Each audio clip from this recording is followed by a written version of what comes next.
Қожа Қожалаты YouTube каналының көрермендері, мен сізге алақандай жерден қалай миллион табуға болатын қыршыларын кішкене болса үйретіп өткім келеді. Міне қарап тұрсаңыздар, мұнда стеллаждарға салат листері келген. Ал мынау менің паникім болатын. Паник болған, бірақ биыл қыста құлады.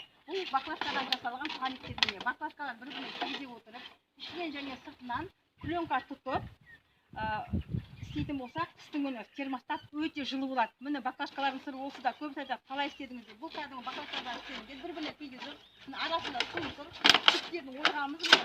Сүттерін бәрін кесіп бір-біріне тигізе отырып, осылай баклажкаларды сыммен байлап, мына паниктің дуалын істеген болатынбыз.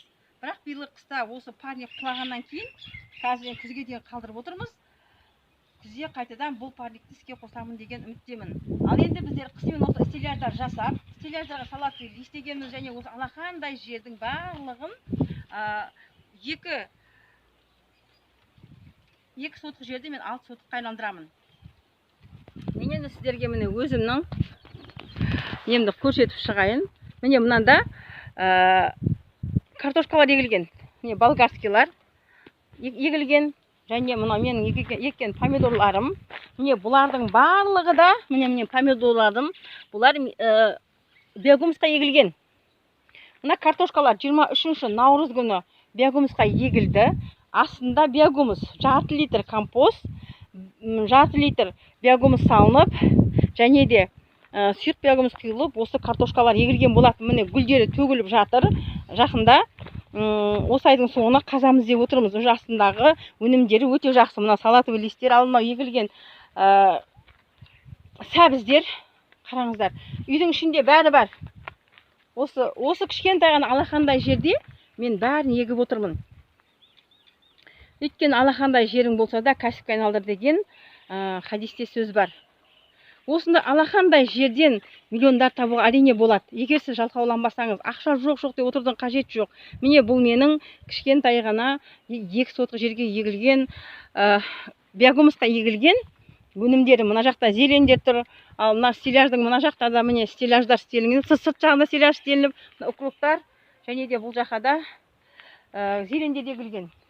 Ал енді мына жақта менің вермофермам. Бұл мен шлаушан, Калифорния қыз шлаушандарды бағумен айналысам.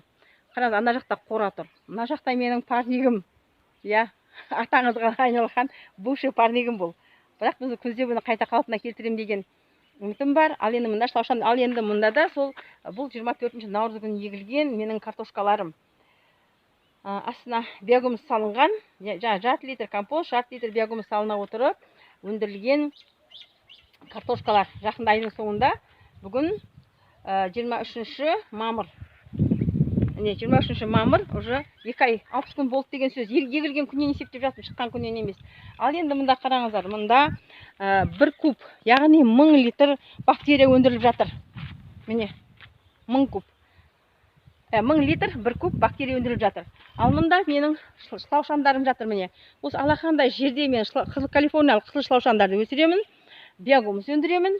Және де осы биогумустарды мен күнделікті өмірде өзім үшін, жеу үшін агрот егіп жатырмын. Өйткені біздің мақсатымыз эко өнім өндіру. Ал мына істеп жатқан бактерияның ішінде сіздерге керекті макариза, ценная палочка, триходерма бәрі бар. Бұл бактерияны не үшін қолданамыз?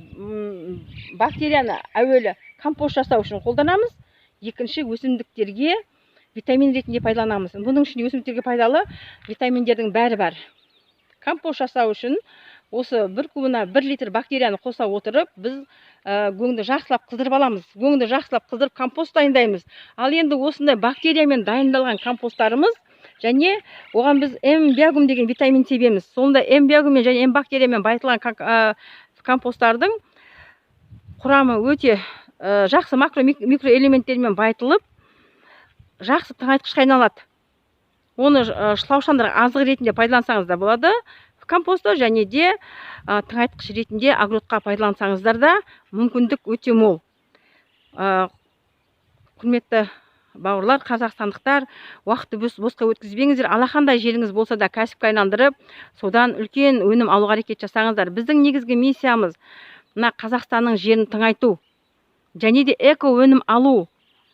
Сіздер әрбір адам өзінің есігінің алдында кішкентай алақандай жерінде де бір коробка болса, Калифорния қызыл шылаушанды бағы осылай биогумус өндіретін болса, я болмаса шылаушан бағалмаған күнде компост жасап, содан табиғи тыңайтқыш өндіріп егін егетін болса, ол эко өнім. Ол сіздердің балаларыңыздың болашағы үшін керек, өзіңіз үшін керек. Әр адам өзін жақсы көру керек. Міне, өзі үшін эко өнім өндіру керек. Әрбір қазақстандық. Сол кезде ғана біз химиялық тыңайтқыштар ығыстырып шығара аламыз, және де өзімізге тамаша денсаулық сыйлай аламыз. Біздің мұны жарнама жасап жатқандағы мақсатымыз да эко өнім өндіру. Міне мына жерлерге біз көктемде сұқпа пияз еккен болатынбыз. Көк пияз. Осы алақандай жердің өзін айтыңыздар, қанша істейді деп ойлайсыздар. Мына кішкентай жер, осы алақандай жерден ені 2 метр болса, ұзындығы 10 метр ғана келетін жер. Қараңызшы, 20 квадрат жерден мен 200 мың істедім. Өйткені осы жердің пияздарын көк пияз кезінде біз Ақтөбеге жібердік. Ақтөбелікке таң қалған, жолда машина бұзылып қалып, біраз күн кешігіп барған, бірақ пияздар ешқандай бұзылмай, сатып болғанынша көк бөмбек күйінде тұрған. Сөйтсе жаңағы не айтады дейді, арадағы посредник, қалай сіздің пияздарыңыз ешқандай бұзылмай тұрды деп. Өйткені бұл эко өнім. Бұл ұзақ уақыт сақталуына жақсы мүмкіндік береді. Сіздер егер де биогумусқа егін егетін болсаңыздар, біріншіден жеріңіз тыңаяды, екіншіден сіздің өніміңіз мол болады. Үшіншіден өсімдіктің иммунитеті күшті болады. Төртіншіден сіз эко өнім жейсіз. Және табиғи өнім, кәдімгі табиғи дәм болады сіздер күткен. Міне, ал енді мұнда мына бочкада біз витамин өндіремін. Қараңыздар. Бұл биогум деп аталатын витамин мынау. Биогум деп аталатын витамин міне. Осы витаминді арнайы технологиямен өндіріп, біз бұны шылаушандарға витамин ретінде береміз. Бұл биогумның пайдасы шылаушандардың иммунитетін көтереді, және де мына биогумустың сапасын жоғары етеді. Ал екіншіден, бұл витамин биогумды біз огородқа витамин ретінде пайдаланамыз. Егер де сіз мына бактерия менен биогумды беретін болсаңыз, егілген огородтарыңызға, біріншіден өсімдіктің өнімі мол болады, және иммунитетін көтереді өсімдіктің, және сіздерге табиғи дәм сыйлайды. Сонан соң мына әртүрлі шірет суден қорғайды. Мысалы, мен мына картошкамда ешқандай да картошканың қоңыздар дейміз, жүктары қоңызда жоқ, ешқандай да шірет түскен жоқ. Және де кешегі қатты суықтардан бұл аман есен өтті. Осы картошкаларым ешқайсысы да неге ұшыраған жоқ, суыққа ұрынған жоқ. Бұның барлығы осы биогумустың көмегінен деп айтуға болады сіздерге. Қараңыздар, алақандай жер, бар жоқ 10 сотық жерде үй тұр, қора тұр, және де менің кішкентай ғана парнигім тұр. Және осында фермам тұр менің. Міне, мынау екінші жағы қараңыздар. Мында шылаушандар жатыр міне. Ал мына үйіліп жатқан біздің биогумустарымыз әкетуге дайындап ортаға қойып қойдық. Үстін жауып тастадық, қорғап кетпесін деген оймен. Ал енді мынау менің тағы да ферма, мұнда Калифорниялық қызыл шылаушандар бар. Соның үстінен асқабақ егіп қойдық, қараңыздар. Ешқандай да бос жер жоқ менде, қараңыздаршы. Өйткені алақандай жердің өзін мен кәсіпке айналдырып отырмын. Ал енді мына жерден шылаушандарды ашып көрейік сіздерге.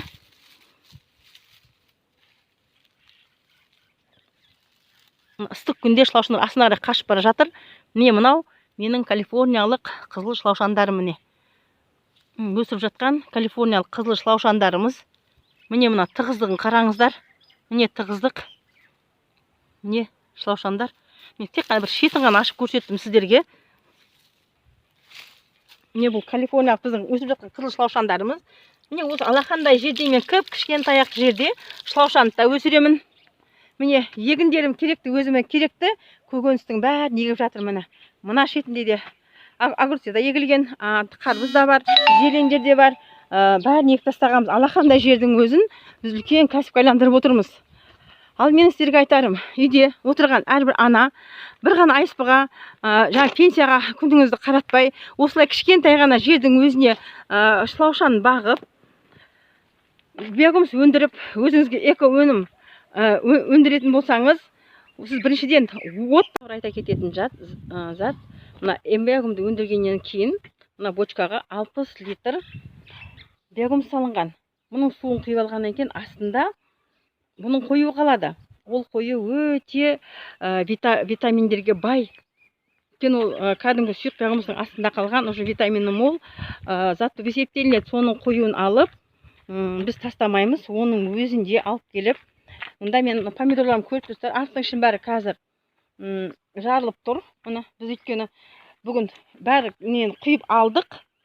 Сұйық биогумусты, ем витамин құйып алдық. Енді астында қоюын алып, кешкі салқынменен мына помидорлардың мынандай жанына әкеп тастаймыз. Әрқайсының түбіне бір-бір кружкадан қоюын тастап, мына топырақты былай қарай кетпеймен шауып, үстін жабамыз. Көрдіңіздер ма? Мына помидордың түбіне тағы да екінші рет биогумус түседі. Бұларға биогумус салынған. Бірақ мен тағы да жаңа витаминін тағы байыту үшін осының түбіне әкеліп, жаңа бір-бір шөміш тастаймын, жаңа сұйықтықты тастаймын, бетін мына жақтан алып, топырақпен жауып, осы помидорге қалай витамин дайындау керектігін үйретемін. Ол өте оңай жолы. Кез келген диқан мұны өзі қолдан дайындалады. Міне менде 200 литрлік бочканы аласыздар. 200 литр бочкаға хлор жоқ суды пайдалануымыз керек.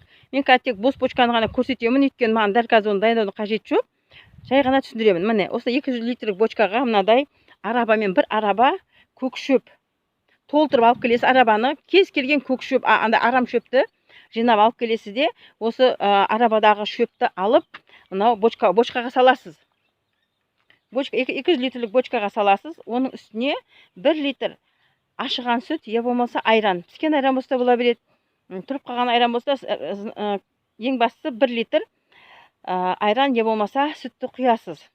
Және бұған 2 литр шекер саласыз. Я болмаса үйде тұрып қалған вареньелер болса, сол вареньелер салуыңызға да болады.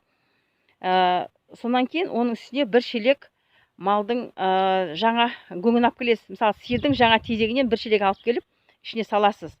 Сөйтесіз де үстіне су құясыз. Мұнда 1 қаш жетпейтіндей, былай 1 қаш жетпейтіндей су құясыз, нәжіге дейін хлор жоқ суды құйып, бетін жақсылап жауып қоясыз, ауа кірмейтіндей етіп. Жақсылап қозғайсыз, таяқпен қозғап алып, бетін жауып қоясыз. Күніне 1 мезгіл, таңертең кешке 2 мезгіл қозғап тұрасыз. Ол көпіршіп, көтеріліп, жаңа бактерия түсе бастайды. 10 күннің 7-8 күнде, 10 күнде бактерия дайын болады. Ол күнде тұру керек, көлеңкі жерде емес, күнде өзінің күннің жылуымен қызу керек. Міне сол кезде 8-10 күнде сізге тамаша бактерия дайын болады. Оны 10 литр суға 1 литр араластырып, кез келген өсімдікке құйсаңыз, тамаша сізге витамин болады. 10 литр суға 1 литр қосасыз. Араластырып алып, міне осындай тамаша витамин істеп алуға болады қолдан. Шығар, бізде су жоқ деп, менің де огородымда су жоқ. Мынандай шлангаларменен, жердің астынан шыққан агеделменен, кермек сумен суарамыз огородтарды. Мен міне қорадан мал ұстаймын, сол малдың тезегін шлаушанға беремін, ал шлаушандар оны биогумусқа өндіреді. Сол өндірілген биогумусты мен огородқа сеуіп, табиғи өнім аламын. Қараңыздар, кішкентай ғана жерден көп мүмкіндік бәрінде тегін істеуге болады. Және де сізден өтінішім, осы менің каналыма тіркеліп, лайк басып, және де өз пікірлеріңіз жазып, қалдыруларыңызды сұраймын. Егер де менің видеом көптеген адамдарға көмегін тигізетін болса, мен әрине оған өте қуаныштымын. Көп адамдар айтады, сізге бұдан не пайда, ақша төлейма, түсініп жатқаныңыз жоқ. Біздің пайдамыз жарнама жасап, жерді тыңайтсақ, халық эко өнім алса, сол біздің үлкен пайдамыз негізінде түсінген адамға. Қараңыздар, шетелден бізге қазір Ираннан, Өзбекстаннан нағыз жаңағыдай химикатқа піскен арзан өнімдер келіп жатыр. Диқандар жазы бойы еңбек етеді. Көктем шыққаннан қара күзге дейін. Оларда сбыт жоқ. Өйткені жан жақтан арзан химикатқа піскен өнімдер келеді, бұлардың бағасын түсіріп тастайды. Ал егер де біз өзіміз эко өнім өндіретін болсақ, онда шетелдің химикатқа піскен ешқандай да өнімдерін өкіметте кіргізбейтін болады. Біз сол дәрежеге өзіміз жету үшін өзіміз әрекет істеуіміз керек. ешқандай ұрыс талассыз, артық сөзсіз біз барлығын осындай биогумусқа егіп эко өнім алатын болсақ, әуелі халықтың әл ауқаты көтеріледі. Екіншіден, дихандарға үлкен сбыт болады, сұраныс болады егініне. Және де дихандар мол өнім алып, отбасына жақсы әлеуметтік жағдайын көтеріп алуға үлкен мүмкіндік болады. Бізге қазір химиялық тыңайтқыштарды ығыстырып шығарудың бірден бір жолы биогумусты пайдалану. Бір ғана биогумустың өзінен қараңыздаршы. Бактерия, биогум өндіріледі, вермичай, сұйық биогумус өндіріледі, және компост жасауға болады бір ғана көңнің өзінен. Соның барлығын ешқандай шығынсыз, ақшасыз өзіңіз өндіретін болсаңыз, химикатқа кететін барлық ақшаңыз өзіңіздің қалтаңызға қалады, жаныңызға қалады, дұрыс па? Және де үйде отырып, жаңа ақша табуға бұл үлкен бір жақсы мүмкіндік. Мен пенсияны қуып келем, пенсия жылдан жылға қашып келеді. Білмеймін, біз сол пенсия жасына жеткен кезде тағы ұзатып жібере ма? Ол әлі белгісіз, міне 60-та алқымдасақ та әлі пенсия жоқ. Ал енді өкіметке жаңағы алақан жаймай, ешкімнен ештеңе сұрамай, біз қазір жаңа өз шығынымызды өзіміз осылай өтеп отырмыз. Алақандай жерден осылай миллиондар өндіруге болады. Өкімет қашан береді деп алақан жаюдың ешқандай қажет жоқ. Міне барлығы да тегін. Өзіміздің қара күшімізбен істелініп жатыр. Әрине мен көңді сатып аламын, үлкен көлемде көңдерді сатып алып, осылай калифорниялық шылаушандарға жеңгізіп биогумус өндіремін. Осы биогумусты сатамыз, сұйық биогумус сатамыз, бактерия сатамыз. Міне осылай әйтеуір бірі болмаса бірін сатып, біз өзіміздің шайпылымызды айырып отырамыз осылай. Міне осындай алақандай жерден миллион алуға болады. Тек қана ерінбесеңіздер, ой қиын ғой демесеңіздер, қиын ештеңе де жоқ. Құдай ауырып төсекке жатудан сақтасын. Одан дағы кетпен шауып, осылай агрот еккенің 1000 есе артық. Бұл және де шылаушандардың да пайдалары өте көп, былай түсінген адамға. Шылаушаннан тауықтарға берсеңіз, жұмыртқасымен балапаны ірі болады. Және шылаушанды малға жеңсеңіз, денсаулығы жақсы болады. Және де бактерияны жемге араластырып берсе, малды табиғи жолмен семіртуге болады. Және де шылаушандардан настойка жасап, мына аяқ бел ауырғандарға настойка жасап ішуге болады. Мен өзім мына екі аяғымнан жүре алмай қалған адаммын, белім ауырып. Міне осы шылаушаның настойкасын ішіп, мен қазір жақсы болып жүрмін. Қазір жақында тағы да настойканы дайындаймын, екен таусылды. Бір ғана өзім ішпеймін, жан-жақтан ауырғанмын, небірлер, балалар ішіп таусылды. Енді тағы да настойка жасаймыз жақын күндерде, өзіме қажет болғандықтан. Міне осылай бір ғана шылаушанның өзінен, ешкімге керек емес, мына малдың көңінен осылай кішкентай жерден миллионда табуға болады. Егер де менің видеом пайдалы болып жатса, көпшілікке таратыңыздар. Өз пікірлеріңізді қалдырып, лайк басып, көпшілікке таратуды ұмытпаңыздар. Менің осы видеомнан көптеген адамдар өзіне пайдалы кеңес табады деген ойдамын.